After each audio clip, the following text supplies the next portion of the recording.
जय हिंद। मैं अनंत आप सभी का स्वागत करती हूँ। सबसे पहले आप सभी को नव वर्ष की ढेर सारी शुभकामनाएं। आपका आगामी वर्ष आपके लिए लकी साबित हो और आप अपने लक्ष्य को प्राप्त करें, ये मेरी शुभकामनाएं हैं। तो फ्रेंड्स देखिए, ये पेपर है आरपीएफ एसआई का, 2 दिसंबर 2024 को हुआ था। थर्ड शिफ्ट का मैंने आधा पेपर करा दिया है, आधा पेपर मैं आज आपको कंप्लीट करा दे रही हूँ।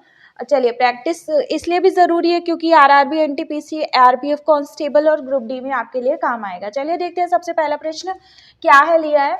एक विक्रेता 25% हानि पर गेहूं बेचने का दावा करता है, लेकिन वह ऐसे बाटों का उपयोग करके धोखा देता है जिसका वजन उन पर अंकित वजन से 55% कम है, तो लाभ प्रतिशत कितना होगा। फ्रेंड्स देखिए, इसके लिए एक फॉर्मूला आप अप्लाई कर लीजिए सीधे सीधे कि प्रभावी लाभ कितना होता है। प्रभावी लाभ मतलब टोटल ये जितना घाच पाच इसने किया उसका प्रभावी लाभ कितना होगा। 100 माइनस करेंगे जितना हानि का दावा करता है।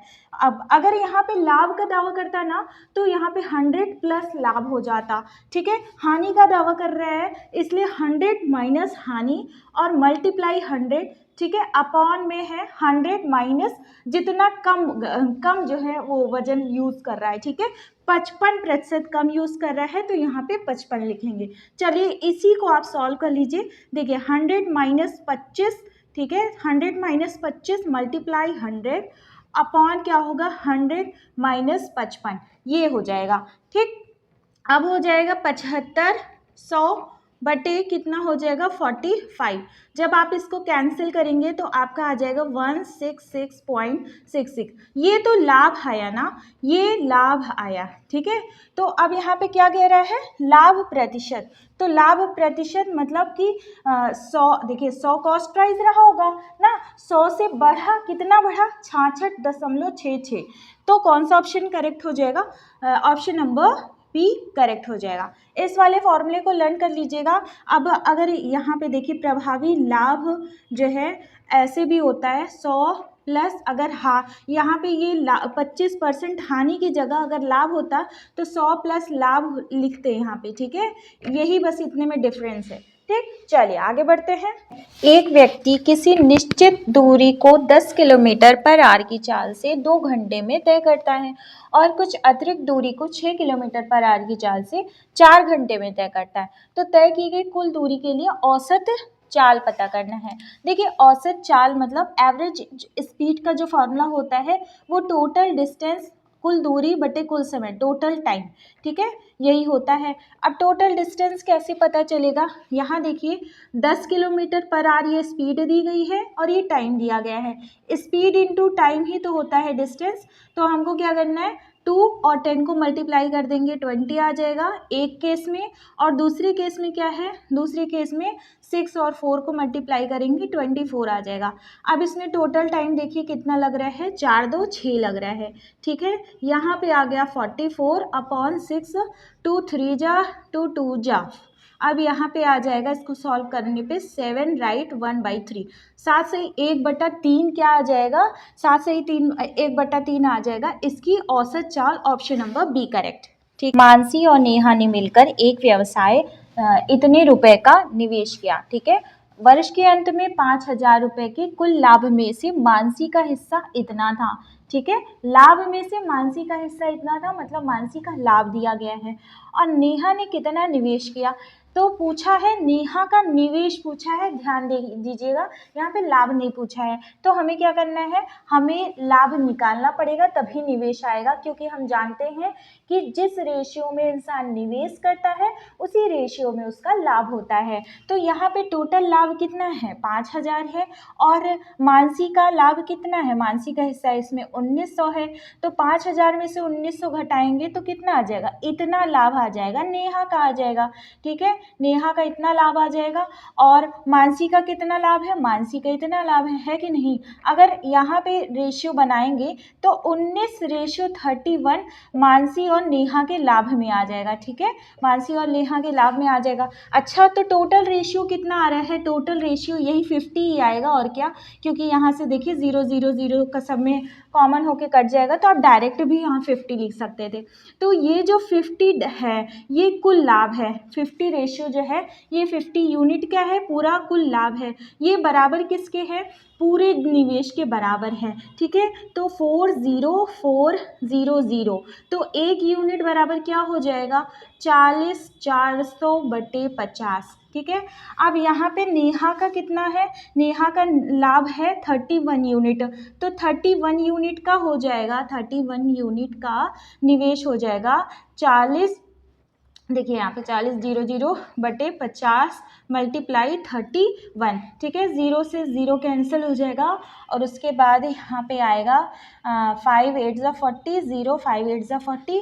अब यहाँ पे देखिए, यहाँ पे यूनिट डिजिट में हमें लास्ट में एक में 8 दिख रहा है, यही वाला ऑप्शन करेक्ट होगा। अब हमें आगे सॉल्व करने की ज़रूरत नहीं है। अरे भाई 808 और 31 को आपस में मल्टीप्लाई करोगे तो लास्ट में तो 8 आएगा ही ना। ठीक, चलो आपके सामने कैलकुलेशन, तो कैलकुलेशन करना पड़ेगा भाई। क्वेश्चन क्या है, यदि 28 × 8 × 988 डिवाइड है ये, अंडर रूट में है 2704 is equals to y plus 649 है, तो वाई का वैल्यू पता करना है, वाई का मान क्या होगा। तो अब देखिए सबसे ज़्यादा चैलेंज तो आपके लिए यही पता करना होगा कि ये किसका स्क्वायर होता है। ठीक है, ये किसका स्क्वायर है ये पता करना है।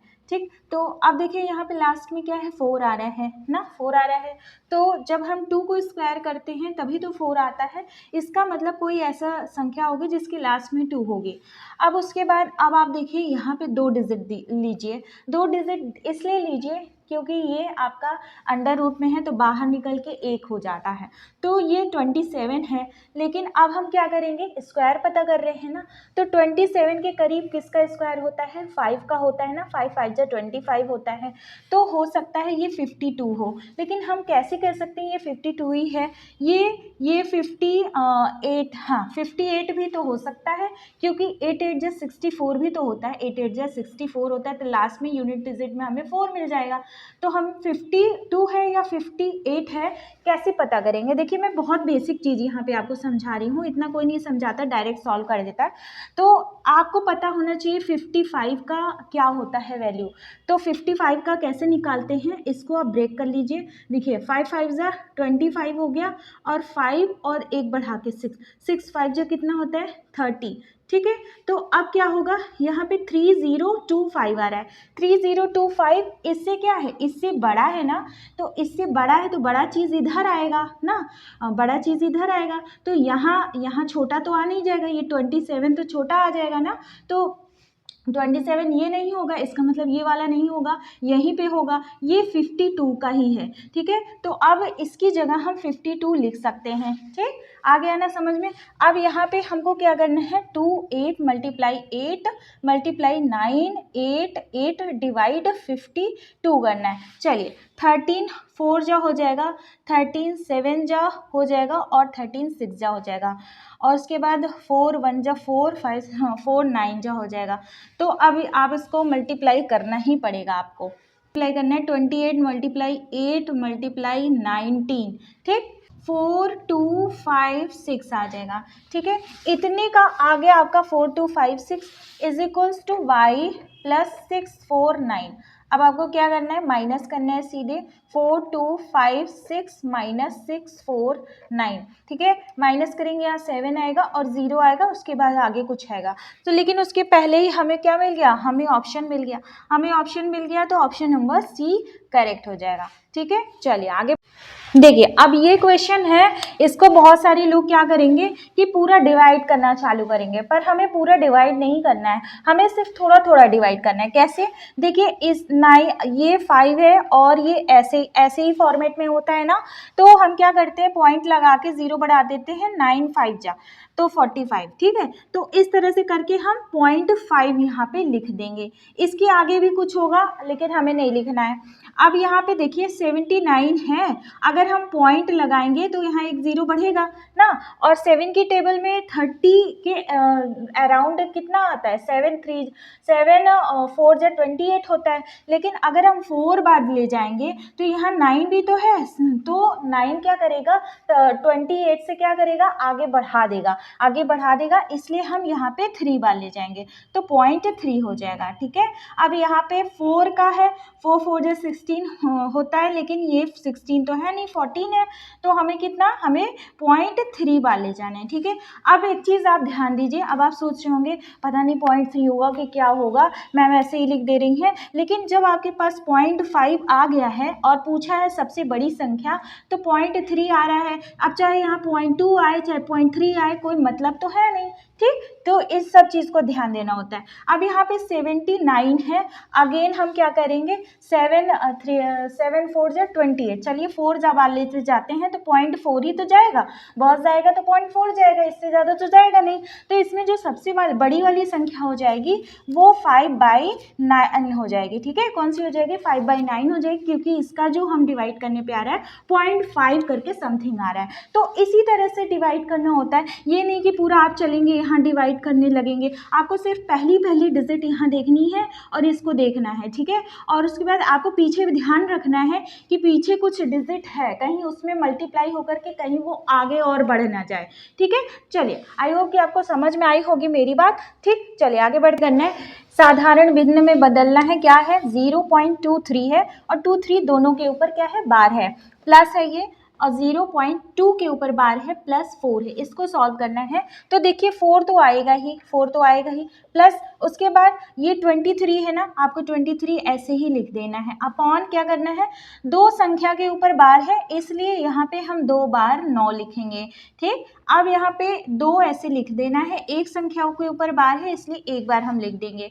ठीक, अब क्या करेंगे हम, चलिए इसका हम ले लेते हैं एलसीएम ले लेते हैं, तो 99 आता है, ये 23 आएगा, प्लस उसके बाद 11 आ जाएगा, 11 2 जा 22, फिर 4 तो प्लस इधर होगा ही, फिर 4 प्लस 3 2 5 2 2 4 अपॉन 99 हो जाएगा, 9 1 जा 9 हो जाएगा और 9 5 जा 45, मतलब आ जाएगा आंसर आपका 4 सही 5/11। ठीक है, ऑप्शन नंबर ए करेक्ट होगा। ठीक, क्वेश्चन है, सेल के दौरान राघव ने 44 रुपये अंकित मूल्य की एक नोटबुक को 25% छूट पर और 15 रुपये अंकित मूल्य की एक पेन को 80% की छूट पर खरीदा। ठीक है, तो सेल के कारण उसने कितनी बचत की, ये पूछ रहा है। देखिए क्या है, नोटबुक है, जितने रुपए की है उस पर कुछ छूट उसने लिया, और उसके बाद पेन पर कुछ छूट लिया, कह रहे कितना बचत किया, तो बचत तो वही करेगा ना जो छूट होगा ना। तो अब इसमें देखिए ये कितना, नोटबुक पे, यहाँ नोटबुक और ये पेन, 2 चीज़ों पे ये क्या कर रहा है, बचत कर रहा है। ठीक है, तो नोटबुक पे बचत कितनी हो जाएगी, 44 का 25% का मतलब होता है 44 का 1/4, है कि नहीं, 44 का 25 माने होता है 1/4। ठीक है, 25 माने यही होता है ना 1/4, और प्लस अब पेन पे क्या कर रहे हैं, पेन पे 15 रुपये पर कितना छूट कर रहा है, 80%। 80% का मतलब होता है 4/5। ठीक है, 80% का मतलब 4/5, अरे भाई ऐसे ही आएगा ना, 80% को आप ऐसे लिख सकते हो ना, 4 × 20%। अब 20% का मतलब होता है 20/100, बहुत बेसिक चीज़ है, इसलिए मैं थोड़ा सा समझा दे रही हूँ। ये 4/5 यहाँ से आ गया। ठीक है, और ये 25% मतलब 25/100, तो 1/4 हो गया, यहाँ से आ गया। अब आप क्या करेंगे, 5 3 हो जाएगा और ये 11 हो जाएगा, 3 4 जा 12 हो जाएगा, 11 + 12 कितना आ जाएगा, 3 2 23 रुपये का क्या हो जाएगा, उसने बचत की, उसने क्या की, बचत की। ऑप्शन नंबर सी करेक्ट हो जाए। आ जाते हैं क्वेश्चन नंबर 23 पर, क्या कह रहे हैं कि 1410 प्रति सैकड़े की दर से 400 चीकू खरीदे गए और 860 रुपये के लाभ पर बेचे गए, तो प्रति दर्जन चीकू का विक्रय मूल्य पता करना है। यहाँ पे क्या दिया गया है, यहाँ पे 100 चीकू का दाम दिया गया है, 100 चीकू का कॉस्ट प्राइस दिया गया है 1410 रुपीज़। ठीक है। और खरीदे के कितने गए हैं, 400 खरीदे गए हैं। जब 400 खरीदे गए हैं तो 400 ही बेचे जाएंगे ना। तो 400 चीकू का दाम हो जाएगा, क्या हो जाएगा, कॉस्ट प्राइस हो जाएगा 10 × 4 बराबर क्या हो जाएगा, 4 × 1 = 4, 56, इतना रुपए क्या आ जाएगा, आपका कॉस्ट प्राइस आ जाएगा। अब पूछ रहा है, क्या पूछ रहा है, विक्रय मूल्य पूछ रहा है, यानी कि सेलिंग प्राइस पूछ रहा है। और हम क्या जानते हैं, सेलिंग प्राइस बराबर क्या होता है, कॉस्ट प्राइस प्लस जो भी प्रॉफिट आता है। ठीक है, तो अब यहाँ पे कॉस्ट प्राइस कितना है, 5640, और यहाँ पे हमारा लाभ क्या दिया गया है, 860 दिया गया है। इसको जोड़ लेंगे तो कितना आ जाएगा, 0, 6 4 10, 1 15 और यहाँ पे 6, मतलब 6500 रुपये लाभ आया। ठीक है, 6500 रुपये सॉरी विक्रय मूल्य आया। तो ये विक्रय मूल्य कितने का आया है, 400 चीकू का आया है। 400 चीकू का जो सेलिंग प्राइस आया है वो 6500 आया है। ठीक है, अच्छा एक चीकू का सेलिंग प्राइस क्या होगा, 6500/400। अच्छा, अब यहाँ पे क्या कह रहा है, प्रति दर्जन, एक दर्जन में 12 चीकू होते हैं और एक चीकू का जो विक्रय मूल्य है हमें पता है, तो 12 चीकू का विक्रय मूल्य क्या होगा, मल्टीप्लाई 12 कर देंगे। ठीक है, इसको कैंसिल करेंगे, 4 3 जा हो जाएगा। और उसके बाद यहाँ पे देखिए ये जो 400 का 0 मैंने अभी नहीं लिखा, एक बार 400 0 और होगा। हाँ, 3 5 = 15, 3 6 = 18, 1 19, 195 हो जाएगा। तो कितना हो जाएगा, 12 चीकू का जो विक्रय मूल्य आ गया हमारा 195, ऑप्शन नंबर डी करेक्ट होगा। यहाँ पे एक 0 रह गया था, ये 400 यहाँ बटे में जाएगा। ठीक है, आई होप कि आपको समझ में आएगा। चलिए आगे बढ़ते हैं। क्वेश्चन नंबर 24 कह रहे हैं, कोमल ने वार्षिक रूप से संयोजित 20% चक्रवृद्धि ब्याज पर 5000 की धनराशि का निवेश किया। यदि उसे n वर्षों बाद 7200 रुपये की धनराशि प्राप्त होती है तो n का मान पता करना है। देखिए ये क्वेश्चन बहुत आसान है। ये जो 20% है ना, इसका कोई काम ही नहीं है यहाँ पे सिर्फ और सिर्फ आपको क्या देखना है, प्रिंसिपल और अमाउंट का रेशियो बनाना है। देखिए अमाउंट कितना बन जाता है, 7200 बन जाता है। ठीक है, और प्रिंसिपल कितना है, मूलधन कितना है, 5000। चलिए इसको काटते हैं, जब आप काट लेते हैं 25 आ जाएगा और इसका आ जाएगा 36। अब ये बताइए, ये 6 का स्क्वायर है कि नहीं है, और ये किसका स्क्वायर है, 5 का स्क्वायर है। तो यही ये जो स्क्वायर आया ना, यही हो गया n का मान। ठीक है, तो n का मान यही हो गया, ऑप्शन नंबर 2 करेक्ट हो जाएगा। ठीक है, चलिए आगे बढ़ते हैं। अब क्वेश्चन 25 कह रहे हैं, एक धनात्मक पूर्णांक जो कि b 1 से बड़ा है, यदि दो संख्याओं 6 3 4 4 और 4 2 b, ये b है, ABCD वाला b है, 8 का गुणनफल 12 से विभाज्य है तो b का न्यूनतम मान पता करना है। देखिए b और 8 ये दो हम ले लेंगे और इन्हीं दोनों को यूज़ करेंगे। कैसे, 12 से विभाजकता का मतलब होता है कि यहाँ पे कोई भी चीज़ होगी वो 3 से भी डिवाइड होना चाहिए और 4 से भी डिवाइड होना चाहिए। 3 4 = 12 होता है ना, तो 4 से कैसे चेक करते हैं, लास्ट की 2 डिजिट अगर 4 से डिवाइड है तो मानते हैं कि वो 4 से डिवाइड है, और 3 का क्या है, सबको प्लस करके 3 से डिवाइड होना चाहिए। अब यहाँ पे अगर हम 3 रखते हैं तो सबको प्लस करके देखते हैं, देखिए 3 रखेंगे, 3 2 5, 5 4 9 और 9 8 कितना हो जाएगा, 17 हो जाएगा, जो कि 3 से डिवाइड नहीं है। अगर हम 4 रखेंगे b की जगह, तो यहाँ पे अगर हमने 4 रख दिया तो 4 4 8 8 हो जाएगा, 8 8 16 17 18, तो 3 से डिवाइड हो जाएगा। ठीक है, और यहाँ पे अगर 4 रहेगा तो 4 से कैसे डिवाइड होगा, 4 देखिए 4 1 जा और 2 जा, 4 से भी दोनों डिवाइड हो रहा है, मतलब पूरी संख्या 4 से भी डिवाइड हो रही है। तो इसका मतलब यहाँ पे ऑप्शन बी ही एक ऐसी संख्या है जिसको ये b का न्यूनतम मान b का जो न्यूनतम मान होगा, ऑप्शन नंबर बी होगा, वो क्या होगा, वो 4 होगा। ठीक है, आई होप कि आपको समझ में आया होगा, क्योंकि 12 से ऐसे ही विभाजित करते हैं। ठीक, चलिए आगे बढ़ते हैं। क्वेश्चन नंबर 26 है, 8 संख्याओं का औसत 20 दिया गया है, इनमें से 5 संख्याओं का औसत 20 है, मतलब 8 संख्याओं का औसत भी 20 है और 5 संख्याओं का औसत 20 है, तो शेष 3 संख्याओं का औसत ज्ञात करना है। देखिए 8 संख्या और ये 20 है, दोनों का मल्टीप्लाई कितना हो जाएगा, 160, मतलब ये योग हो जाएगा। योग कितने का हो जाएगा, 8 संख्याओं का योग हो जाएगा। अच्छा, तो अब 5 संख्याओं का योग क्या हो जाएगा? 5 संख्याओं के योग हो जाएगा 5 और ये कितना हो जाएगा 100 मल्टीप्लाई करने पे। अच्छा, तो बचा कितना? शेष 3 ना। 3 संख्याओं का योग कितना हो जाएगा? 3 संख्याओं के योग देखिए, पूरे 8 में से 5 वाले को निकालेंगे तो 60 हो जाएगा। ठीक है, तो योग अब औसत क्या आ जाएगा? औसत आ जाएगा 60/3। कितना आ जाएगा? 20 आ जाएगा। ऑप्शन नंबर कौन सा करेक्ट है? ऑप्शन डी करेक्ट है। क्वेश्चन नंबर 27 है, एक रेलगाड़ी 336 किलोमीटर दूरी तय करने के लिए 84 किलोमीटर पर आवर की चाल से चलती है। 192 किलोमीटर की दूरी तय करने के लिए 96 किलोमीटर पर आवर की चाल से चलती है। तो रेलगाड़ी द्वारा तय की गई कुल दूरी औसत चाल पता करना है। औसत चाल का मतलब होता है कुल दूरी बटे कुल समय। ठीक है, अब कुल दूरी कितनी है?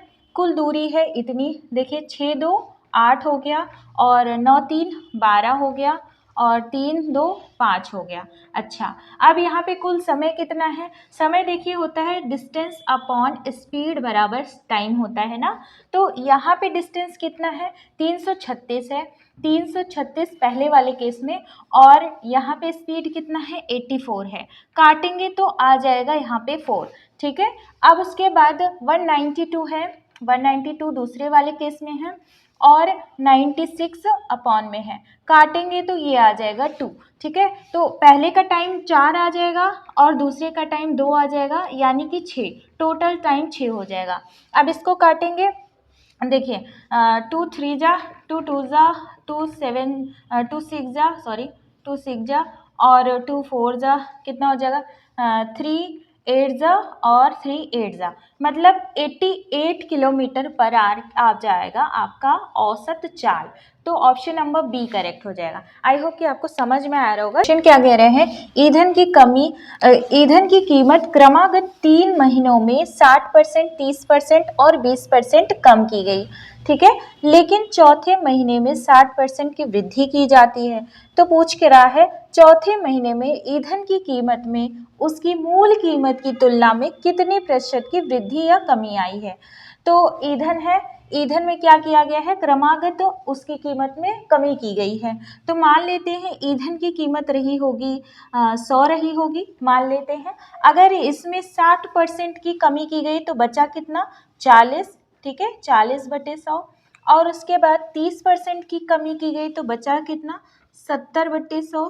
ठीक है, और उसके बाद अगर 20% की कमी की गई तो बचा हमारे पास 80/100। ठीक है, इतना बचा। अब क्या कह रहा है?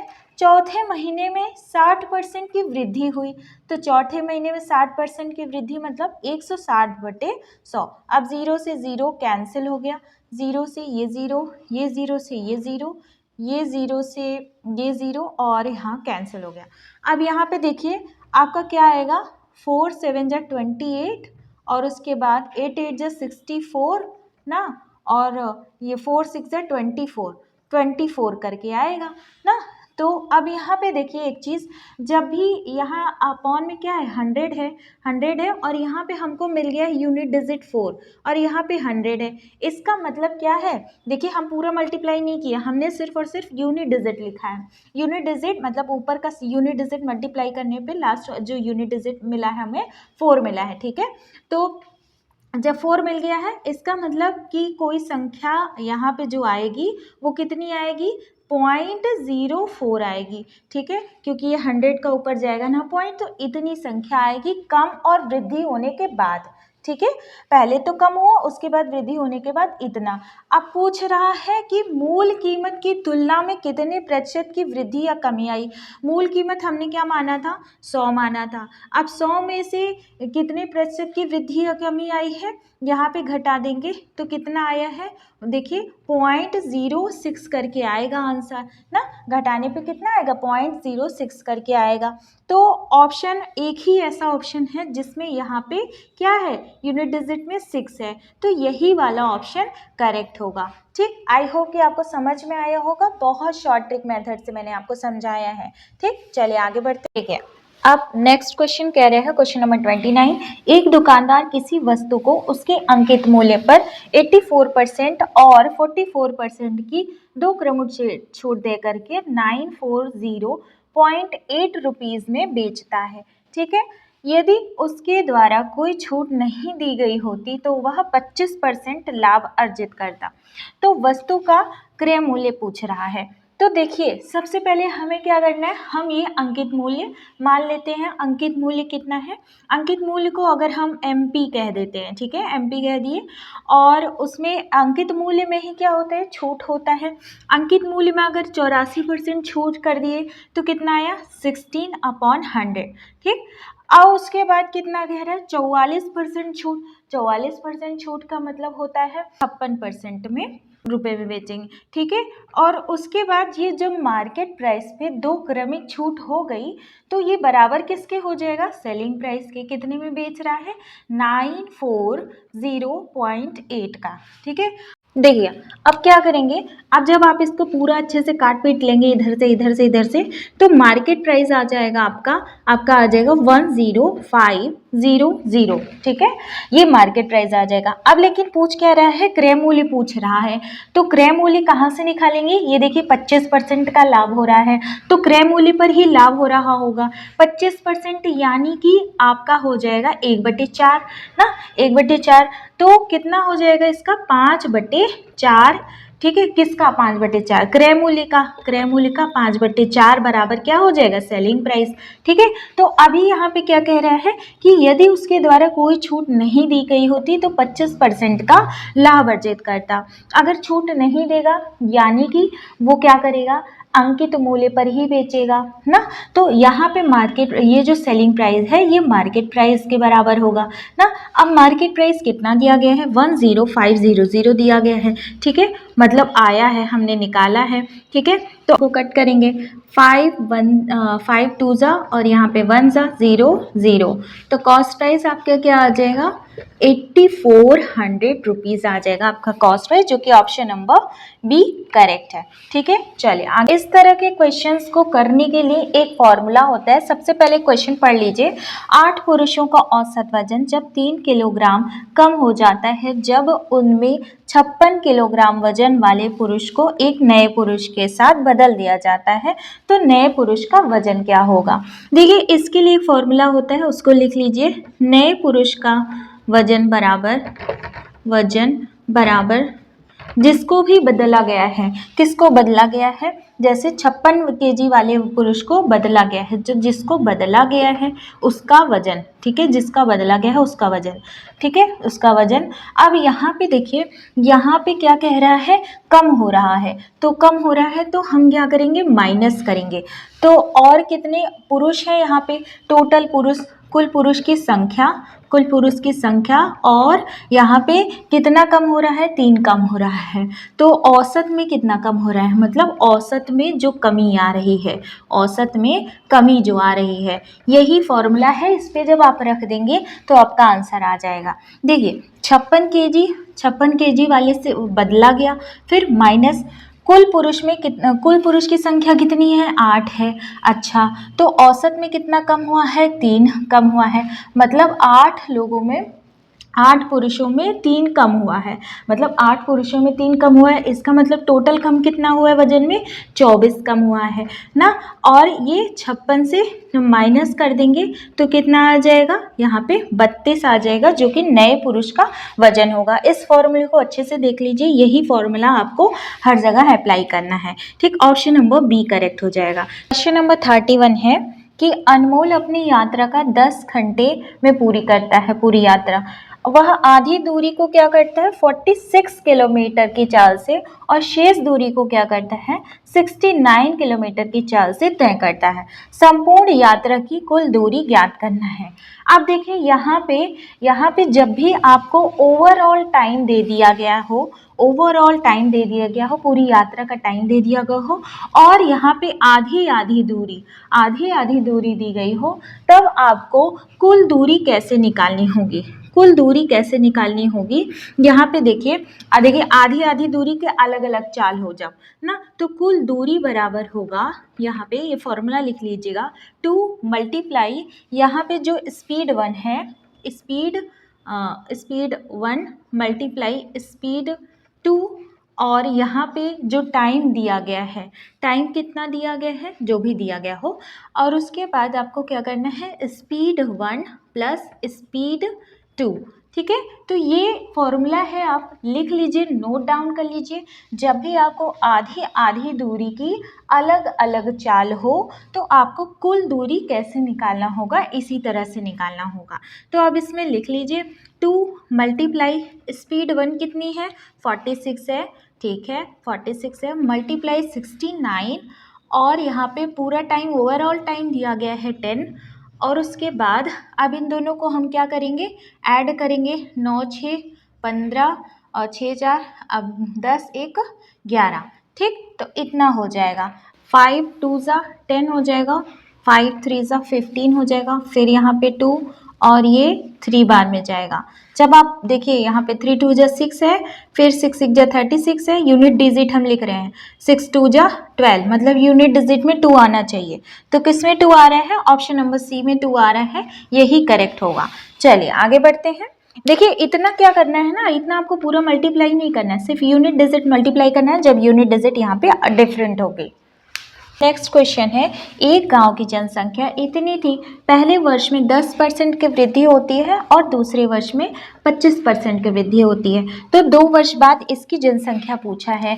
तो मतलब ये जो 13 है, इतना है, इसमें 4 बार 0 है, इसमें पहले वर्ष में 10% की वृद्धि हो रही है। 10% का मतलब होता है 1/10, 1/10 का मतलब होता है कि कितनी वृद्धि हो रही है, 11/10 की वृद्धि हो रही है इसमें, ठीक है, पहले वर्ष में। उसके बाद फिर 25% का मतलब आप जानते हैं 1/4 होता है, इसका मतलब होता है 5/4, ठीक है। अब चलिए इसको कैंसिल करते हैं, यहाँ पे 2 2 ज़ा और 2 6 ज़ा 12, और यहाँ 2 5 ज़ा 0 0, और फिर अगेन 2 से 2 3 ज़ा और 2 2 ज़ा यहाँ 5 और 0, ठीक है। और उसके बाद कितना हो जाएगा, 11 5 ज़ा 55, 11 2 ज़ा 22, 1 27, 11 3 ज़ा 33 34 35 0 मल्टीप्लाई 5, ठीक है। अब कितना आएगा, यहाँ देखिए, हाँ चलिए, 0 5 5 ज़ा 25, 7 5 ज़ा 35, 36 37, तो यहाँ पे हमें 7 मिल गया ना, ऑप्शन नंबर ए में क्या है, हमें 7 मिल रहा है,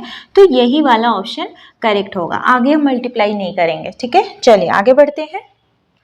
संख्याओं का औसत 20 है, इनमें से 5 संख्याओं का औसत 15 है, तो शेष 3 संख्याओं का औसत क्या होगा। अब यहाँ पे देखिए 8 संख्याओं का जो योग होगा, 8 संख्याओं का, वो कितना होगा, 8 और 20 का मल्टीप्लाई करेंगे 160 आ जाएगा।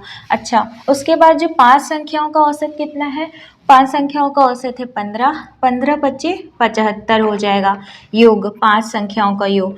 अब यहाँ पे 3 संख्याओं का जो शेष 3 संख्याओं का योग कैसे आएगा, यहाँ पे माइनस करेंगे तो आ जाएगा, यहाँ पे 8 आ जाएगा, ठीक है। अब क्या यहाँ पे योग पता करना है ना, योग पता करना है, तो 8 5/3 करेंगे, 3 2 जा 6 हो जाएगा, 1 2 3 8 जा हो जाएगा, फिर 28 पॉइंट समथिंग आएगा, ऑप्शन नंबर सी में है, तो यही करेक्ट होगा। तो आई होप कि आज की क्लास आपको पसंद आई होगी। फ्रेंड्स, उन लोगों के साथ ज़रूर शेयर करिएगा जिनका NTPC का ग्रेजुएट लेवल 10+2 लेवल का, या फिर RPF का कांस्टेबल वाला पेपर होगा, या फिर मैथ्स का कोई भी एग्ज़ाम होगा, उन सभी में आपके लिए इस तरह के मेथड्स एप्लीकेबल होंगे जो मैं यहाँ पे छोटे छोटे मेथड्स बताती हूँ, ठीक है। तो फिर मिलते हैं नेक्स्ट क्लास में, तब तक ले बाय बाय, टेक केयर, नमस्कार, जय हिंद।